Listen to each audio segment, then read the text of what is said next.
Hey guys, so today I'm going to go over the 4 steps in the process to actually grow and scale your business with Facebook ads, with inbound marketing for lead generation for Facebook ads. Doesn't really matter what type of business this is. If you're doing lead generation and you're trying to get leads in to grow your business with Facebook, there's basically 4 steps that you're always going to go through. And I've seen this time and time again. And these are the type of expectations that I personally set with my own clients and that I also implement in my own business. So let's jump right into it. Okay, so here we go. The other thing about this video, I'm also going to go into, recently I had someone in the comments request to know a little bit more about what does it mean to qualify your leads on Facebook. So that is part of this process, and I will go into that as well. But here are the 4 steps. Basically, number 1, you need to just get leads coming in, okay? You need to just get leads, data, numbers, leads coming in, and we don't really worry too much about the quality of the leads at the very beginning. Step number 2, you want to make sure that you are refining your follow-up systems. So this is short and long-term follow-up. So there's some rules and there's some concepts and some best practices that you really need to follow there, especially with Facebook. Step 3, once you have completed step 1 and step 2, this is where you actually are going to start working on qualifying your leads more. And we'll go into what exactly that means, what exactly that looks like. And then step number 4, this is actually the part where you can actually start to increase your budgets, scale, grow. But you have to get through step 1, 2, and 3 first.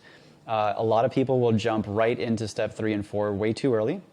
So let's go ahead and jump right into those. Okay, step number 1, like I said, you need to just get leads coming in. You have to just get numbers. Facebook, you have to remember Facebook, Google, these platforms, they run on data. They run on algorithms and AI. And they need numbers and data to really understand the type of leads you're going for, to understand where to put your budget next. And so if you're not getting many leads in the first place, you're going to struggle. You need to just get leads in. Okay, so the way that you do this, number 1, is you got to test a lot of different things. You have to test, we'll speak just to Facebook, okay? You need to test a lot of images. You need to test a lot of different ad copies. You need to test different offers. And you need to kind of figure out what is going to actually just get leads coming into your funnel. Okay, that's step number 1. I am a big fan of casting a wide net at first, meaning that we don't qualify too much. We ask maybe a question or two, on our lead forms and whatnot, and we get the basic information. We don't want to make it too difficult for the leads to submit because we need to get those leads in, because we need numbers, because we need to see what's actually going to work when we're doing our testing. Okay, this is what people don't understand is that if you're new to a certain industry or a certain niche and you're marketing on Facebook for maybe a business that you're unfamiliar with, it could be your own or someone else's, you need to get those leads in to understand which images are going to perform, which ad copies are going to perform, what offers are working. And then you can try to narrow them down by, qualify those leads and kind of filter those leads a little bit later, okay? The goal here, like I said, is just getting consistent lead flow at a reasonable price. What we don't want to see is that you're only getting like a couple leads in here and there, and you can't really tell like which ads are really performing better than others, just because there's not enough numbers, right? In order to determine in like which out of A or B in your split test is doing better, right, image A or image B, you have to have enough data, right? You can't just have like, okay, this one got 1 lead, this one got 2 leads.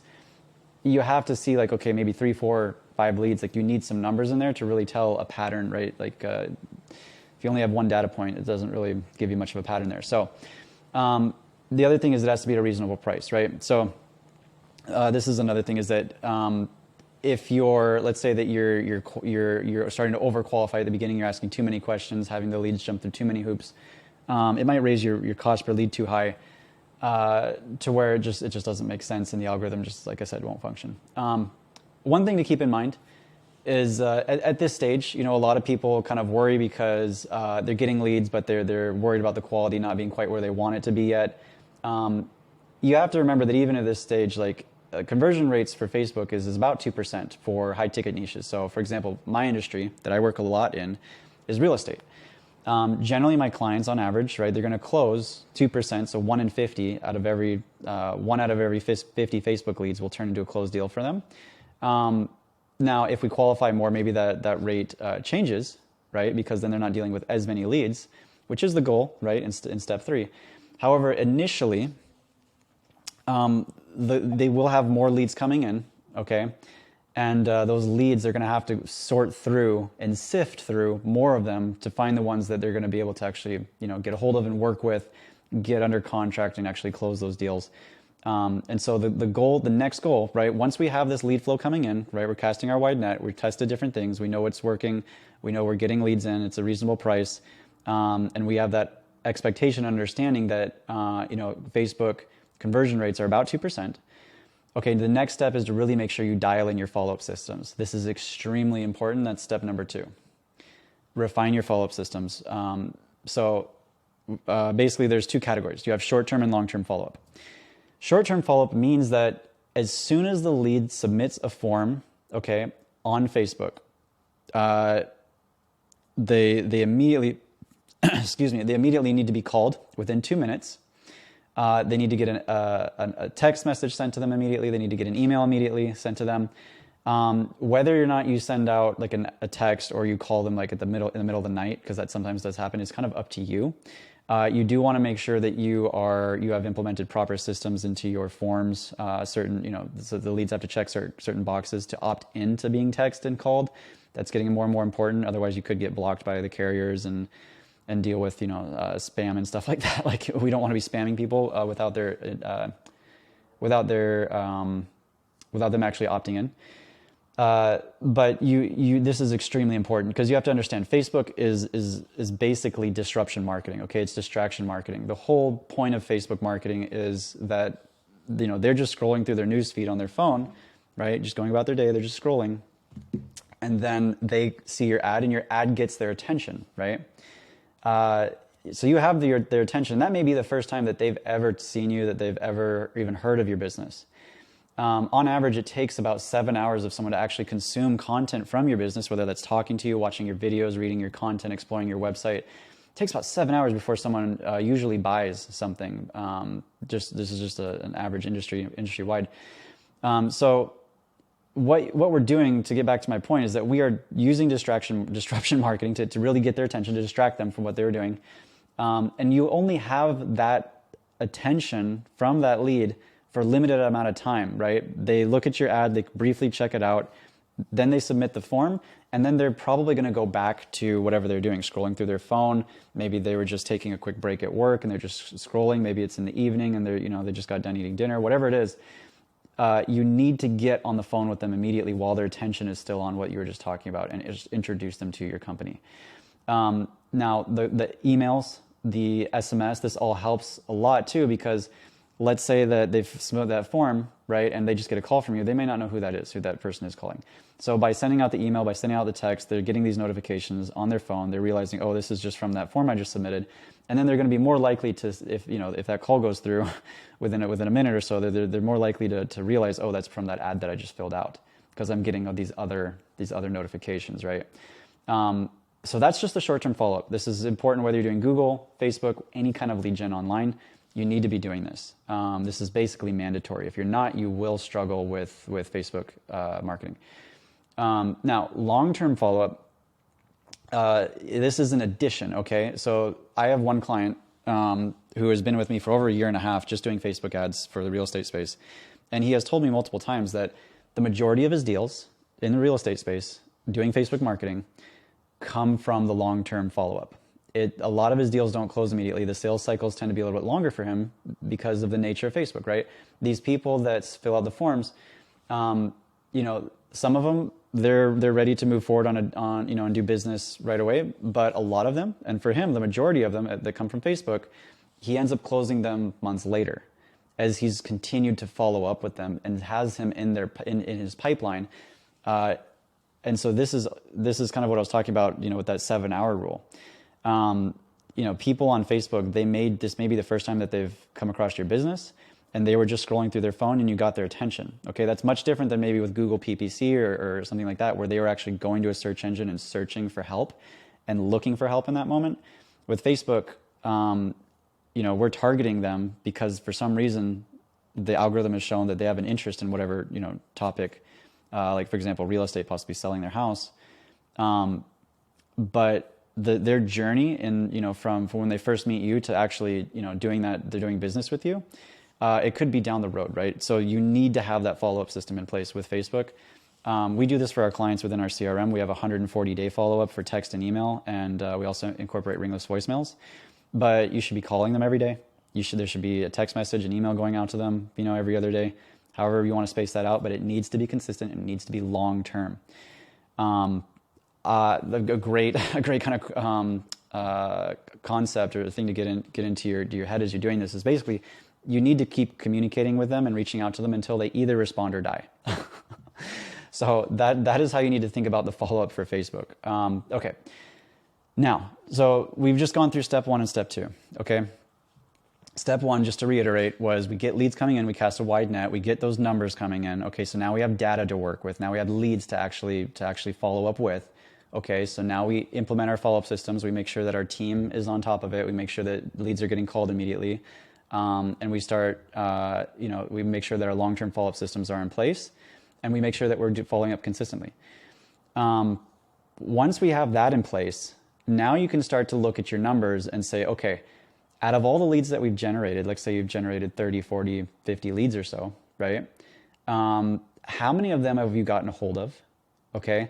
How many of them have responded via email? How many have responded via text? How many have you gotten on the phone? How many have turned into a contract or a deal, or you've moved them forward in your sales process?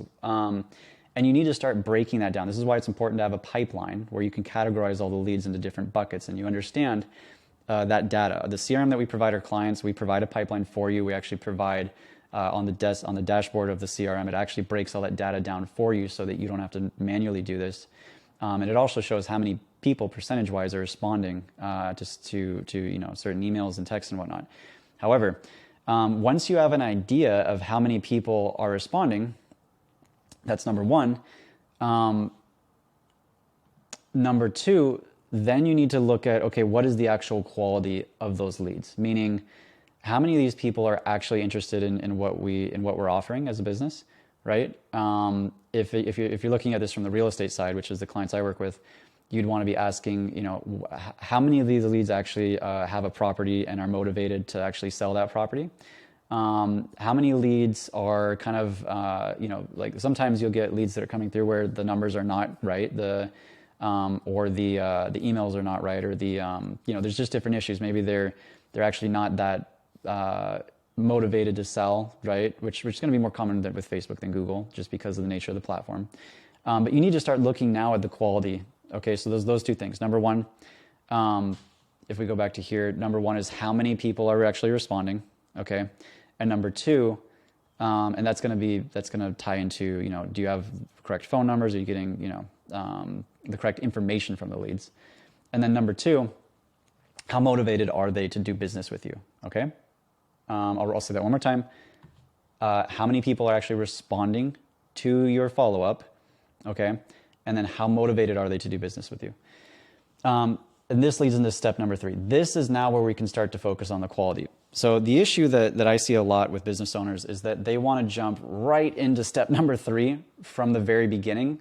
Okay, so rather than doing the work in step 1 and just, figuring out what's going to get you low-cost leads and just getting leads coming in at first, they maybe do this for like a few days and then they want to jump right into step 3, and they haven't even really focused on step 2 yet.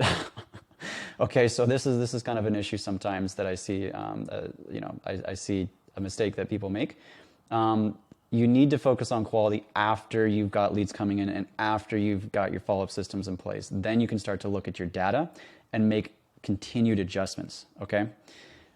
This is all part of a mindset that you need to have about marketing, is that if you are you have a business running, right? You have a certain amount of cash flow. You need to put aside a certain amount of that cash flow into your business just for growing the business.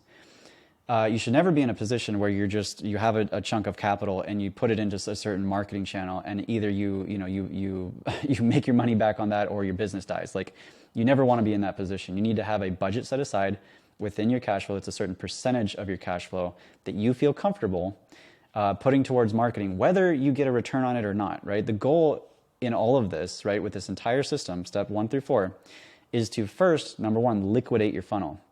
Meaning that we are just trying to get you're just trying to get what you put in, you will need to get back out, right? So you're basically at a baseline, you're breaking even, right? And that's the main thing that you need to do first.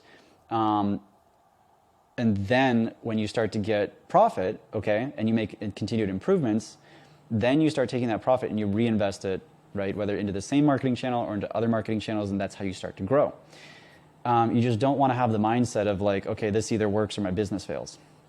I just want to mention that really quick. So let's go back to step number 3 now. So if you've gone through, right, so you have the right mindset, you understand that, you know, your goal is just to liquidate your funnel. Your goal is just to, at first, just make your money back and then become profitable. That being said, you know, the average return on inbound marketing, at least in the real estate space, is a 3 to 4x return, just in case you're curious.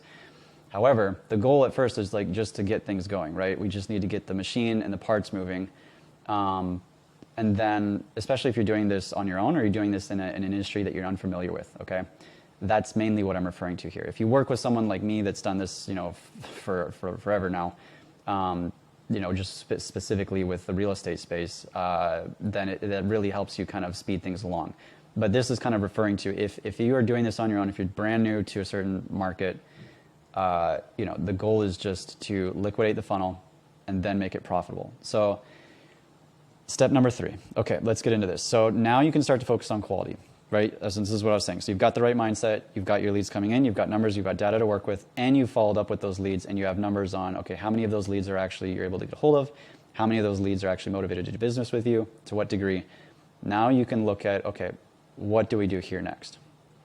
So number 1 is that your goal is to maintain your lead flow, and that's actually more important than qualifying more and more, okay? And the reason is because you have to understand that Facebook and Google Ads, they run on algorithms, they run on AI, and AI runs on data, okay? If you don't have enough data, basically, if you don't have enough numbers and enough data points to feed the algorithm, it's not going to know what's working, what's not. Just as if I were to do an A/B test and split test in you know, with 2 different ads, like I said before, if I've only got 1 data point for each or 2 data points for each, that's like, you need just 2 data points to draw a line and make a line, right? Like A to B. That's not even really a pattern. You need multiple data points to see a pattern, and that's what AI is looking for. It's looking for patterns. So if you qualify more, your cost per lead is going to go up. Usually, right? Because you're filtering out people that you don't want. If you have a higher cost per lead and your budget stays the same, that means you're going to get leads less often, okay? If you get leads less often, that means you have less data points for the algorithm to work with, right? On a weekly, whatever, monthly, daily basis. So if you qualify too much and you raise your cost per lead too much because you've filtered too many leads out, because you're just trying to go for the highest quality leads, your campaign may actually stall and really struggle because you've overqualified and the AI just doesn't know what to do with the data because there's just not enough data coming in. Okay, so this is a kind of tricky part where you need to take it in steps and have a sequence so that you know how far you can push it. It's a balance that you need to maintain between keeping leads coming in at a reasonable price and also filtering out ones you don't want. You don't want to go in an extreme in either direction, right? At first, we want to get leads coming in at first, but now we want to qualify. Just be careful not to overqualify too quickly, okay? So here's my qualifying sequence. Number 1, and this is just for Facebook, by the way, but these concepts can apply to Google or anything else, really, honestly. So number 1 is we use a volume lead form on Facebook. So basically what this means is you create a lead form. A lead form means that the leads will basically fill out a form on the Facebook platform. So when they click on the Learn More button on your ad, that's just going to take them to a form on Facebook where they fill out some information and they hit submit. It's not going to take them to your website. It's not going to take them to some external application. It's just going to keep them on Facebook. A volume lead form means that lead form is built just to get quick answers from the leads. It autofills their info. It doesn't really have them double check it. It just gets the answers so that they can submit it easily, quickly, and simply, and just the information will be sent to you.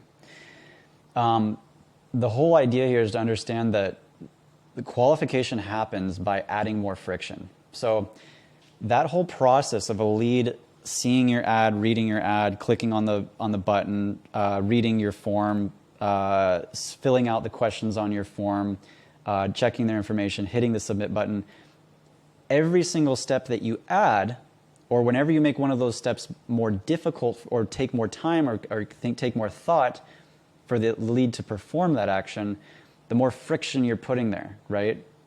And so it just creates, it makes it a little bit more quote unquote difficult for the lead to submit the form. That's going to kind of filter out, so to speak, people that may not be as interested or may not be as motivated.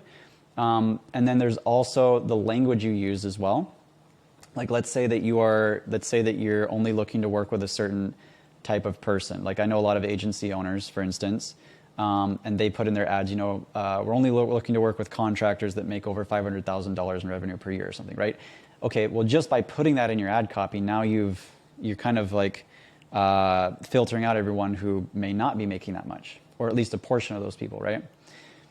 So you can do it through the language you use, the questions that you ask, right? If you, like for example, using a multiple choice question on a form is easier for the lead to fill out than asking a written answer, right? If they can just hit a button, that's easier for them. It's less friction than if they actually think and type, right, and fill out an answer. They have to have a little bit more interest and a little bit more motivation to fill out that question if you add it there, right, than if they just have to hit a button. Okay, so that's what I mean by friction.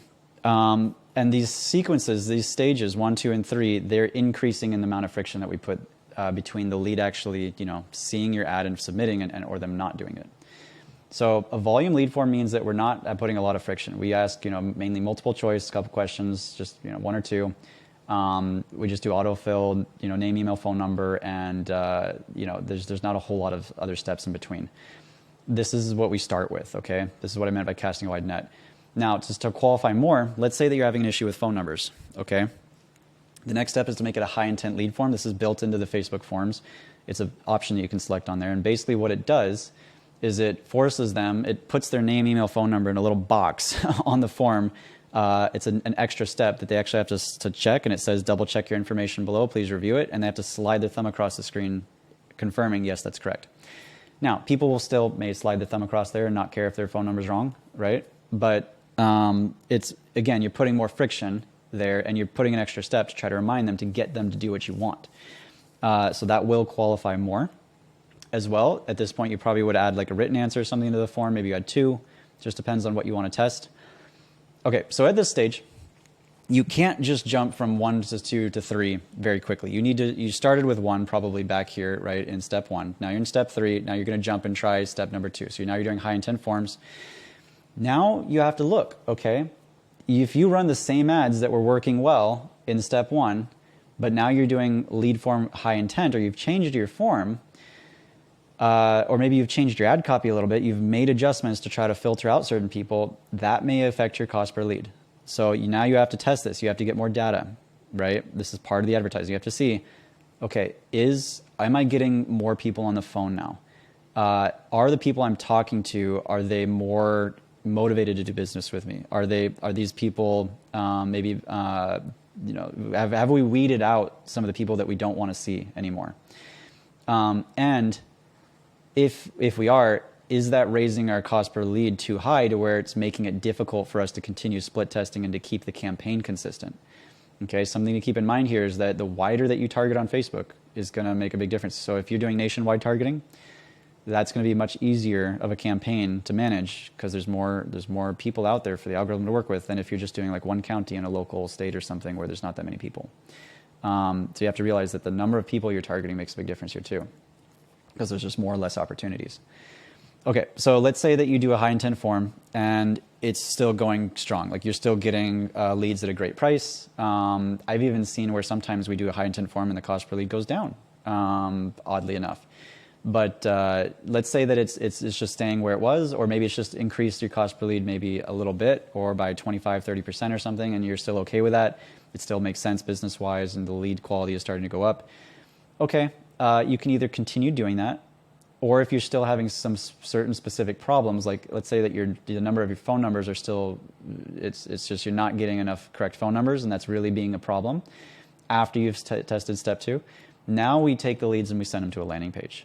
Okay, now you don't do forms anymore. Now you run a conversion campaign on Facebook where you are literally taking the leads off the Facebook platform, okay, and to your own website where now they have to manually input their name, email, phone number, or whatever form you have on there. that's a whole nother discussion on making sure you have a landing page that's optimized for this, okay? But the very fact that you're taking them off Facebook is, number one, probably going to raise your cost per lead because Facebook prefers to keep all of their users on their platform because then they make more money. Or number two, if someone sees they're being taken to an external site, they just may not be interested. And they may just be like, oh, okay, this is just taking me somewhere else. I just want to be on Facebook. And you will eliminate a lot of people that may not be that interested, but you have to ask yourself, like, is that elimination worth getting the extra phone numbers? And this is where you have to make a decision, and you have to understand and look at your data. And that's something that only the person that's talking to the leads, only that they can really do. Okay, so now once you've established that you've got your follow-up systems in place, you've increased, you've done some things here with how you're qualifying your leads to maybe get some better quality leads in, and now your system is generally running the way that you want it to, right? And you're generating business from your ads, or like I said, if this is a brand new niche or something like that, or you're doing it on your own, you're at least just liquidating your funnel, right? You're at least just getting out what you put in. And remember, sales cycle for certain niches is going to be totally different, right? For real estate, sometimes sales cycle is 3 to 6 months, right? Whereas in others industries, it could be just a day. So anyways, now is the time, okay, when you have all that in place, now you can think about increasing your budget usually, right? So with Facebook, we usually just recommend increasing it by 25% increments. And this goes for Facebook, Google PPC. If you're working with low budgets, you could actually increase it more. But still, if you have a higher budget on Facebook, 25% increments is probably a good place to start. The reasoning behind this, right? Don't make it like a hard rule, but just understand that the reason behind that is just that we want to make sure that if you increase the budget, it doesn't affect your campaign negatively, right? We don't want to double your budget overnight and then see that the algorithm just doesn't know what to do with the extra spend and it's trying to put it towards random things, right? Different placements or different ad copies or whatever. And it just doesn't know who to show the ads to because it's just all this extra budget. All of a sudden it has to figure it out. Okay, and then your campaign stalls. Well, then that budget increase might have just messed up what you had running. So we do it in steps, right? We increase it by 25% or something that makes sense, and see how the algorithm adapts, see how it adjusts. With Facebook, sometimes you may just want to keep what you already have running going. You may not want to change anything to that, and you may want to just have another campaign run or another ad set or whatever it is, wherever you set your budget. Alongside of it, basically duplicate and just have the other one run at a different budget and see if that performs so that the old one is still going and you don't potentially mess that one up. The main thing is that you increase the budget by a certain percentage, you watch it, you make sure that the lead flow is still consistent, and then if you want to increase it again after you get some more data in, then you can do it again. We want to caution against doubling overnight or making huge changes because, again, it can really mess with the algorithm. Now, you may still deal with ad fatigue. Okay, this is something to keep in mind, is that ad fatigue basically means that the ads are just kind of showing to the same audience again and again, right? This is going to be more common with a campaign that is much more local or the audience is smaller. But even in a larger campaign that's nationwide, ads will burn out over time, and you just need to duplicate them. You need to test a new creative. You need to test a new image. And the smaller the audience you're working with, the less search volume, things like that, the more often you may need to do this. Actually, search volume is going to be for Google, but just in general, the smaller the audience, the more often you'll probably deal with this problem. And you'll notice you'll notice this when your frequency, if you look in the ad account, frequency will go up closer to 2, meaning that everyone in your audience that it's showing to or that it has reached has already seen your ad multiple times. At least 2 times, right? So at that point, if you start to see cost per lead going up, leads coming in less frequently, it's probably just ad fatigue. You need to switch your images out. You need to switch your ad copy, or you need to make some adjustment, duplicate it, change something to refresh the ads to get it to start showing to a fresh audience again and to get it back on track. This is why having a media buyer is important, because your time as a business owner is going to be spent on other things, right? You need to have somebody in your account with Facebook every single day, at least looking at it and making sure that things are on track, because Facebook can actually change a lot faster. Like with Google, unless you're spending a lot, data comes in over time a little bit more slowly, and the optimizations, you don't want to actually over-optimize Google. With Facebook, you do need someone in there checking every day of every other day at least to make sure that the account is still on track, because depending on your budgets, depending on how your campaign's set up, it can go sideways quite quickly. And you don't want to just have it be spending for, days and days and days. I've seen some accounts, that someone will be, working on the Facebook ads and they'll just leave it for a month and be wondering why they haven't gotten, only 2 leads in the last month, because they haven't changed anything. It's just they've hit ad fatigue and then they're just like, well, we don't know what to do. You need to have someone who understands how to test things, new things, keep it fresh, because the audience will get tired of seeing the same thing over and over again. So this is something to keep in mind. And this is even more important when you're increasing budgets, because now the algorithm has all this extra ad spend to work with, and it needs somewhere for that to go. You need to set up other campaigns, other tests, other ad sets to push that budget to, and new and fresh creatives to continue to basically give the algorithm more to feed on. So these are the 4 steps. I hope that this made sense with you guys. Basically, I hope that I didn't overcomplicate anything, but really it's quite straightforward, right? Don't jump into qualifying leads and increasing your budget before you have step 1 and 2 done. And basically the benefit of working with someone like us is that, especially for the real estate space, I've been doing this for 4 years now. We already understand, how to get leads coming in initially. We understand how to advise you on your follow-up, and we already provide the follow-up systems for you. You just need to be able to call the leads. And then we understand how to qualify more as needed with the systems that we've been using for years. However, again, if you're doing this on your own, if you're doing it in an industry you're unfamiliar with, maybe you've already used to Facebook ads and you're starting a new, you're starting to advertise for a business you're not familiar with, you need to keep these steps in mind. Whether you're an agency owner, whether you are a business owner yourself, it's going to be the same thing. Whether you're doing this for someone else's business or yours, these steps are still going to apply. And it doesn't matter the industry either, because Facebook ads it's just Facebook ads. It works the same. So I'll leave it at that, guys. If you have any questions, post them down in the comments. Part of this video, the qualifying leads part, is really a response to someone's comment on another video of mine there. I thought I'd make a follow-up to go over some of this to give you guys more information. So if there's anything in here that you're confused about or you want to learn more, go ahead and just comment below, and I'll try to make more videos and help you guys as much as I can. If you're interested in possibly doing business with us, if you're a real estate investor, wholesaler, rehabber, this is what we specialize in. However, we do ads for other businesses as well. I've got clients that started with us on the real estate side, and we're marketing to multiple other businesses of theirs. So if you're interested in any of this stuff that we do, feel free to book a call. I'm happy to chat and see what we can do to help. But other than that, guys, go ahead and like and subscribe, and I'll see you in the next video. Thanks.